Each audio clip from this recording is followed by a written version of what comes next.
Жыў калісьці на свеце млынар. Быў ён бедны, але была ў яго прыгажуня дачка. Аднойчы надарылася яму гутарыць з каралём. І вось, каб выклікаць да сабе павагу, ён кажа каралю: «Ёсць у мяне дачка, якая можа прасці з саломы залатую пражу». Кажа кароль млынару: «Справа гэтая мне вельмі падабаецца. Калі дачка ў цябе такая мастачка, як ты кажаш, то прывядзі яе заўтра да мяне ў палац. Я пагляджу, як яна гэта ўмею рабіць».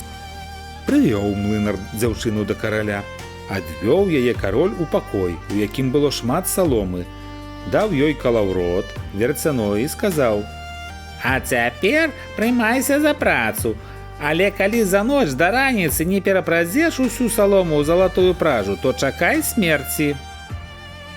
Потым ён сам замкнуў яе, і засталася яна ў пакоі адна. Вось сядзіць бедная млынарова дачка, не ведае, што ёй прыдумаць, як сваё жыццё выратаваць, бо не ўмела яна з саломы залатой пражы прасці.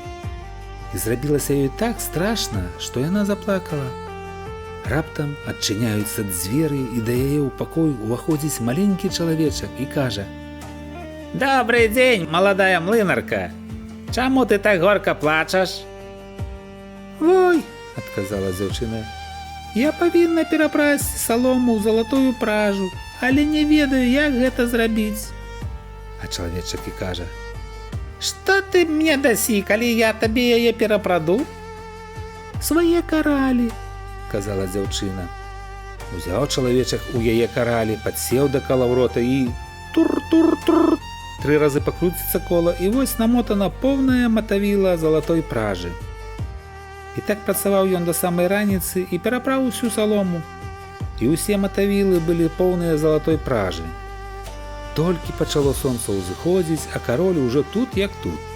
Убачыў залатую пражу, вельмі здзівіўся, абрадаваўся, але сэрца яго яшчэ больш зрабілася прагным да золата. І ён загадаў адвесці млынарову дачку ў другі пакой, а быў ён большы першага і таксама поўны саломы. І загадаў ёй: калі яна даражыць сваім жыццём, перапрасці ўсю салому за ноч. Не ведала дзяўчына, што ёй рабіць, як свайму гору памагчы, але зноў адчыніліся дзверы. З'явіўся маленькі чалавечак і спытаў: «Што дасі мне, калі я перапраду табе салому ў золата?» «Дам я табе з пальца пярсцёнак», – адказала дзяўчына. Узяў чалавечак пярсцёнак, пачаў зноў гудзець калаўротам і да раніцы перапраў усю салому ў бліскучую залатую пражу. Убачыўшы цэлыя кучы залатой пражы, кароль абрадаваўся, але і гэтага яму было мала, і ён загадаў адвесці млынарову дачку у яшчэ большы пакой, які быў увесь завалены саломай, і сказаў: «Ты павінна перапрасці ўсё гэта за ноч. Калі табе пашанцуе, станеш маёй жонкай». А сам сабе падумаў: «Хоць яна і дачка млынара, але багацейшай жонкі не знайсці мне ва ўсім свеце».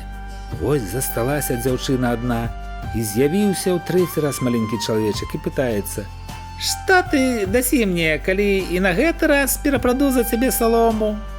«У мяне больш няма нічога, што я магла б табе даць». «Тады паабяцай мне свайго першынца, калі станеш каралевай». «То ведае, як яно там складзецца», – падумала млынарова дачка. Ды ці было ў яе іншае выйсце, давялося паабяцаць чалавечку тое, што ён прасіў. І за гэта той яшчэ раз перапраў салому ў залатую пражу. Прыходзіць раніцою кароль і бачыць, што ўсё зроблена, як ён хацеў. Наладзілі вяселле, і прыгожая дачка млынара стала каралевай. Праз год нарадзіла яна прыгожае дзіця, а пра таго чалавечка і не думала больш. І раптам неяк уваходзіць ён у яе пакой і кажа: «А цяпер аддай мне тое, што абяцала». Спалохалася каралева і пачала яму прапаноўваць багацці ўсяго каралеўства, каб толькі ён пакінуў ёй дзіця. Але чалавечак сказаў: «Не, жывое мне падабаецца больш, чым усе скарбы ў свеце». Засумавала каралева, заплакала і пашкадаваў яе чалавечак. «Даю табе 3 дні тэрміну», – сказаў ён. «Калі за гэты час ты даведаешся, як мяне зваць, дзіця застанецца ў цябе».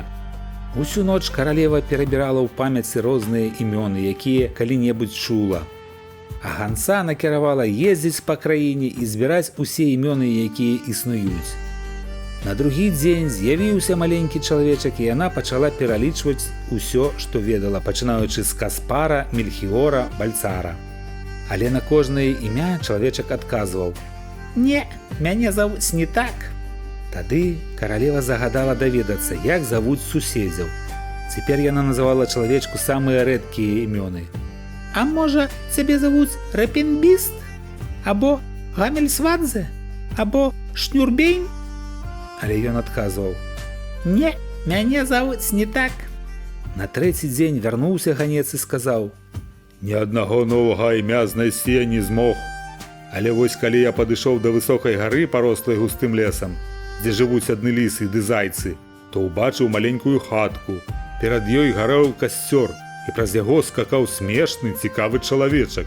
Ён скакаў на адной ножцы і крычаў: «Сёння булкі пяку, заўтра півавару, а пасля ў каралевы дзіця адбяру. Ах, як добра, што ёй не дажынацца ніяк, то што клічуць мяне Румпельштильцхен-дзіва». Можаце сабе ўявіць, як абрадавалася каралева, пачуўшы гэта імя. І вось, калі ў яе пакой неўзабаве ўвайшоў гэты чалавечак і спытаў: «Ну, пані каралева, як жа мяне завуць?» Яна спачатку сказала: «Можа, Кунц? Не. Можа, Генц? Не. Дык, пэўна, ты Румпельштильцхен. Гэта табе сам чорт падказаў! Сам чорт падказаў!» Заенчыў чалавечак і так моцна тупнуў у гневе правай нагой, што праваліўся ў зямлю па самы пояс. А потым шалёна схапіў абедзвюмі рукамі левую нагу і сам разарваў сабе папалам.